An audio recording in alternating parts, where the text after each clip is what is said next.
शहरात काही दिवसांपूर्वीच निवृत्त पोलीस अधिकाऱ्याच्या मुलाची हत्या झाल्याची घटना घडली होती। ही घटना ताजी असतानाच आता पुन्हा एकदा नाशिकमधील पंचवटी कारंजा परिसरात मध्यरात्री एका तरुणाची डोक्यात दगड घालून हत्या करण्यात आली। त्यामुळे नाशिक पुन्हा एका खुनाच्या घटनेने हादरला आहे। मिळालेल्या माहितीनुसार अतुल सूर्यवंशी वय वर्ष 32 असं हत्या झालेल्या तरुणाचं नाव।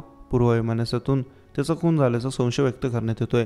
हत्या झालेला तरुण नाशिक कृषी उत्पन्न बाजार समितीमधील आडतदाराचा भाऊ असल्याचं देखील माहिती समोर आली आहे।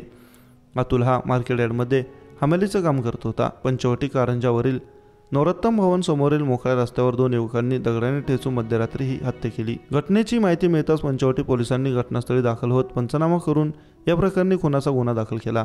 या प्रकरणी पोलिसांनी एका संशयितास ताब्यात घेतल्याची माहिती समोर आली असून इतर संशयितांचा शोध घेतला जातोय।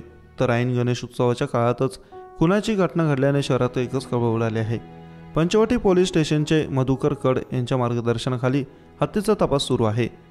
दरम्यान शहरात अजून एक धक्कादायक प्रकार उघडकीस आला। गेल्या मे महिन्यात माता व तिच्या बाळाचा उपचार दरम्यान निधन झाल्याच्या प्रकरणी चौकशीसाठी महात्मा नगरमधील पांड्या हॉस्पिटलमध्ये गेलेल्या महापालिकेच्या पथकाला सोमवारी दिनांक 9 रोजी अवैध गर्भपातासाठी वापरल्या जाणाऱ्या औषधांचा मोठा साठा आढळून आला। महापालिकेकडे या रुग्णालयातील नोंदणी नसतानाही गेल्या 30 वर्षांपासून या ठिकाणी अवैधरित्या गर्भपात केल्याचे पुरावे पालिकेच्या पथकाला मिळाले आहेत। विशेष म्हणजे डॉक्टर आर्यन पांड्या यांनी अवैध गर्भपातासाठी वापरल्या जाणाऱ्या औषधांचा साठा फ्रीज व लॉकर्समध्ये ठेवलेला समोर आला।